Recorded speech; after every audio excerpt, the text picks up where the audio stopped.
Hi. So in this video, I'll do some questions on future values of compound interest. We'll start off with a little easy question, and then it'll get more complex. So with that being said, let's get started. So here in this question, we're told that Lisa invested $7,000 in a savings account, earning 3% monthly. At the end of the year, she invested additional $2,000 in her account. What is the value of her investment at the end of 3 years? It's very simple. The very first thing to do when you're dealing with a time value of money question is to draw a timeline. So let's do that. So if we draw a timeline, we know that Lisa invested $7,000 in year 0, right? In a savings account, earning 3% monthly. At the end of the year, she invested additional $2,000 in her account. So end of year 1, she invested, I'm just going to put a plus sign to make us note that she's going to add additional $2,000 in year 1. What is the value of her investment at the end of 3 years? So this is year 1. She didn't do anything in year 2, so there was no addition in year 2. And we need to know what the value of her investment is in year 3. So let's get that. With that being said, let's get started. So the formula we will use is this one, the time value of money formula, where FV is your future value, PV is your present value, 1 plus the interest rate to the power of n. Now, we can also write this formula as FV is equal to PV multiplied by 1 plus I over M to the power of M times T, where M is your compounding frequency and T is your time frame. So we know that we have a present value. We need to calculate our future value, right? So we need to calculate the value of 7,000 at the end of year 1. And then add $2,000 on top of it, and then take that to whatever the value comes out to, add $2,000 on it, and take that value and see what it becomes in year 3. So it's very simple. The present value is $7,000 because that's what the value is worth today. So $7,000, 1 plus the interest rate is 3%, right? Now this is a nominal rate, so we need to convert that into a monthly rate. So because it's earning 3% monthly, I should have wrote in compounded, but that's my mistake. But it's supposed to be 3% monthly, compounded monthly. So anyways, 3% divided by the compounding is monthly, so which is 12 to the power of M, which is your frequency is 12, and time frame is just 1 year. So that's that. So now again, this is very simple. So we can start off with the brackets first. What's in the brackets? So we take the 3% and we divide it by 12. We divide it by 100 to get it into decimals. So it's 0.03. Divide that by 12. So we get that. Add 1 to that. So that's 1.0025. And you do the power of 12. So it's 7,000 into 1.03415,957, right? So that exponent and bracket is solved in one calculation. You could do that separately if you want, but I like to do it that way. And then we multiply that by 7,000 to get the value of our investment at the end of year 1, which is $7,212 and 911698. Now this is an interim calculation. We're not done with the calculation, so don't round off your answers just yet. Now we know that it's $7,212.91 approximately at the end of year 1. So we have to add $2,000 addition because Lisa invested $2,000 more on top of the $7,000, which was invested. So our $7,000 grew to $7,212.91. So we have to add $2,000 at the end of year 1. So beginning of year 2, she had more money in it. So you add $2,000 on top of the $7,000, and we get $9,212 and 911698. Again, I'm just following decimals as required. Now this is your year 1. At the end of year 1, total value is $9,212.91 approximately, with the $2,000 added. So now let's calculate the value for year 3. There's nothing to be done in year 2, so we don't need to worry about it. So let's calculate the value for year 3. So we'll use the same formula again. It's just future value is equal to present value into 1 plus I over m, the power of m times t. Now, this time the present value is $9,212 and 911698 into 1 plus the interest rate is 3% divided by 12. Again, this time, note the frequency is 12. The compounding frequency, I should write that. Compounding frequency, right? It's 3%. That's a mistake I made, but I'm just letting you know that it's being this is a compounding question, so that's why. It's 12 times, there's 2 years. There's a 12-month period here and a 12-month period here. So it's 2 years. So it'll be 24. In this one, it was just 12 because it was just for 1 year. Here it's 2 years, so it's 24. So again, with that being said, what we can do is, it's again 3 divided by 100 gives us 0.03. Divide that by 12. It's 0.0025% plus 1 to the power of 24. And we will get 9212.911698 into 1.061757044, which is times that by 9212.911698, and we get $9,781.87.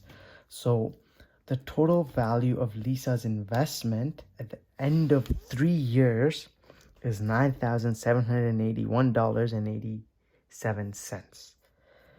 That completes the question. Now let's move on to a little bit more complex question. So, oops, that's the next one. I want to go with the last one. Let's look at this one first. So Elizabeth received a student loan of $150,000. She repaid $25,000 at the end of year 1, $50,000 at the end of year 2, and remainder of the balance at the end of year 3. Okay, fair enough.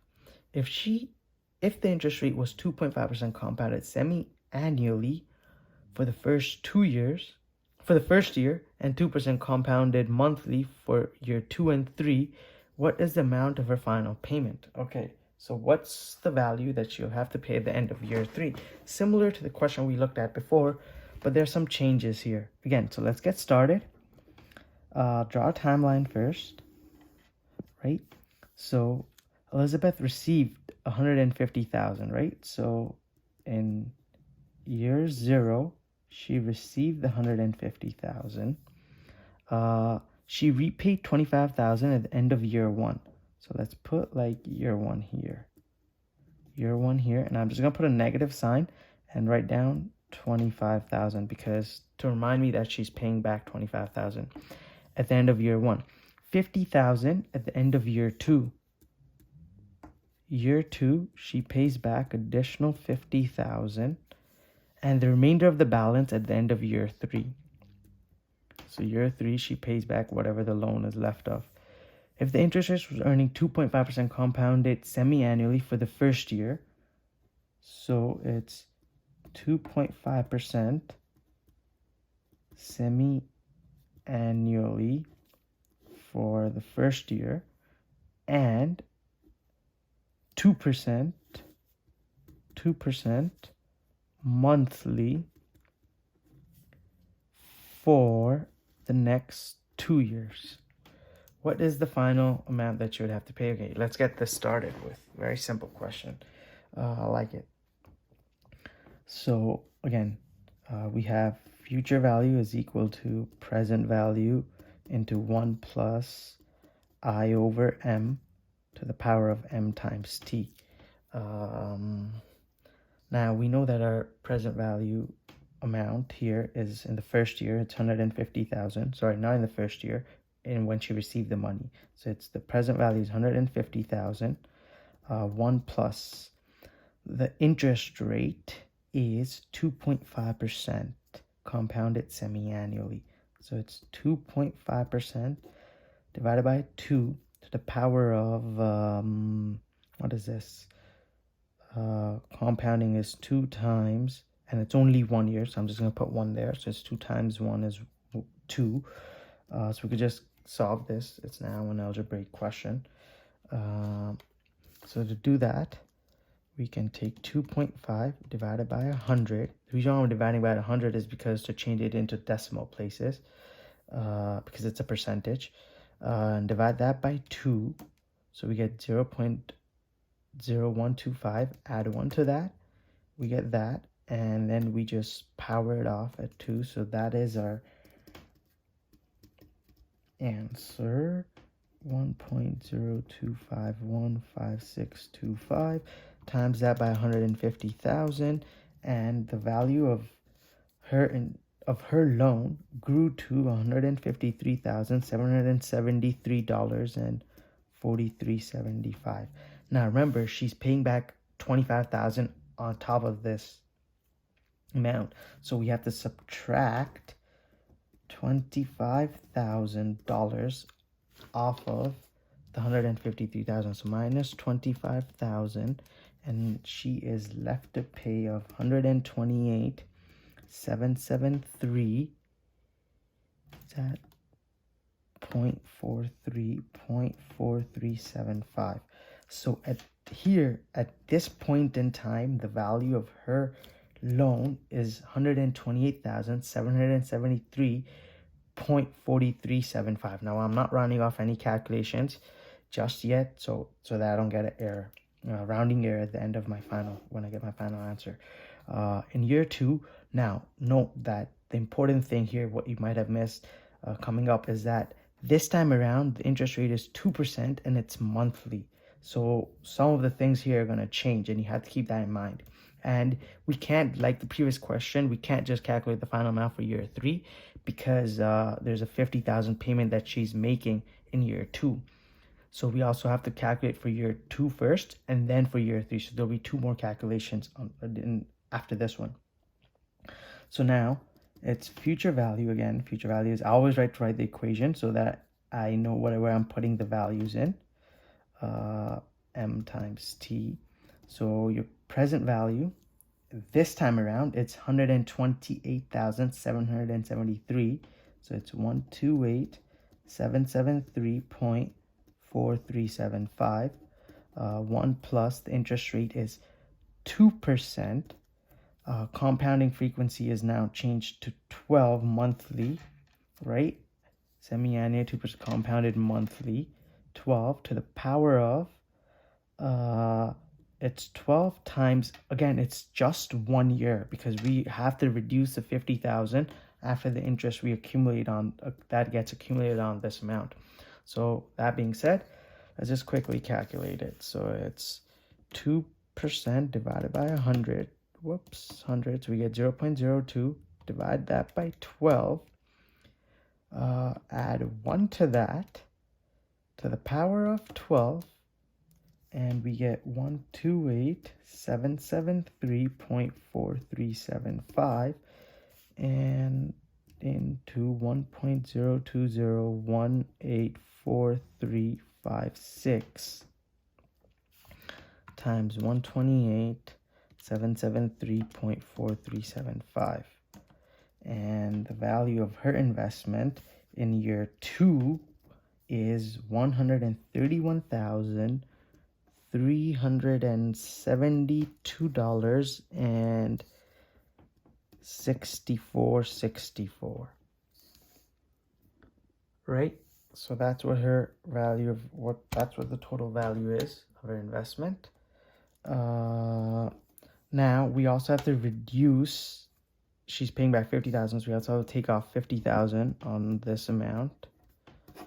So just minus 50,000 on that.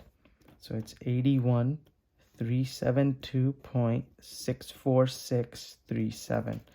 Now this is the amount in year 2 that you'll have to pay, that at the end of year 2. Now let's look at the final year.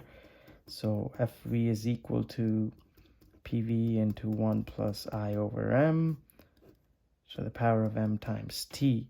So we take the 81,372.64637 into, I might run out of space here, so I'm just going to cram it, 2% divided by 12 to the power of 12. Right? Again, it's only for 1 year. It's 12 times 1. So with that being said, let's just calculate that again. 2% divided by 100, so 0.02. Divide that by 12. Add 1 on top of it. Oops, no. Yes, did I do that right? Okay, so 2% divided by 12. Okay, no, it's 2% divided by 100. Sorry about that. Divide that by 12 to the power of 12. Okay, whoa, something's off here. Yes, it's 2 divided by 100. Divide that by 12 to the power of 12. Something, okay. Times that by 81,372.64637. No, there's something wrong here. 2 divided by 100, yes, divide that by 12, add 1 to that to the power of 12. Okay, there we go. Times that by 81,372.64637, and we get 83,015.100. So that looks right. So that is the total and final payment that she will make at the end of year 3 to set off her student loan that she's received. So that's for the second question. Now let's look at the very last question. This is a very interesting question. I like this. So Ashley borrowed a loan at 3% compounded semi-annually for 1 year. If the interest for the period amounted to 6,045, what is the principal amount she borrowed and the accumulated value of her loan at the end of year 1? Okay, fair enough. Year 1, I'll still draw a timeline so that we understand. She borrowed X amount of dollars. It was growing at 3% compounded semi-annually, and we don't know the future value, which is, let's say, Y, but we know the interest on it, interest, interest, and that was $6,045. So that's some value to us. So let's just, how do we approach this? So since we don't know, we can take an assumption saying that, let's say if we had $1,000 of present value today, and we invested, or our interest was being accumulated on it at 3%,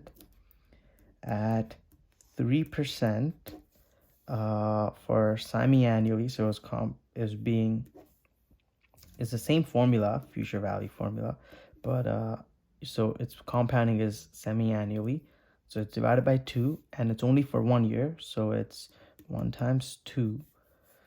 So in that case, we will get the value would be 3 divided by 100, divide that by 2, plus 1 to the power of 2, times that by 1,000, and we get 1030.225. So just solving this equation, we realize that at the end, if we borrowed $1,000, the interest accumulated, the principal and the total accumulated value of the loan would be $1,030.23 approximately. Now, what we have to do here is we have to figure out how much she borrowed at 6045. So what we can say is we know that future value, which is your value with your interest, so it's your present value plus your interest amount.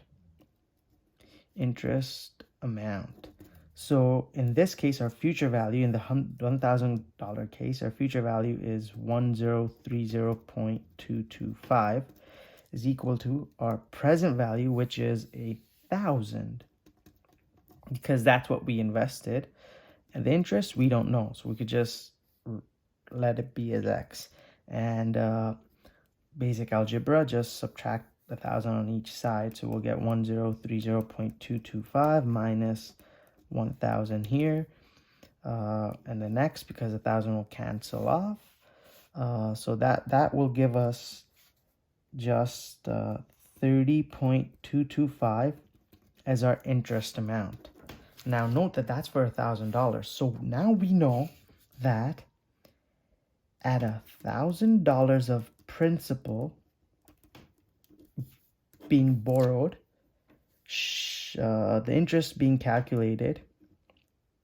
amount being calculated is 30.225.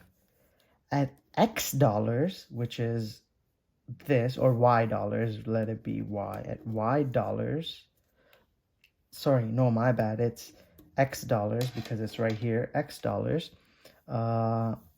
we will earn, she has earned an interest of 6045, which she'll have to pay back. So what we can do here is just simply a trick that I've learned in maybe primary school or something, but we can use that here.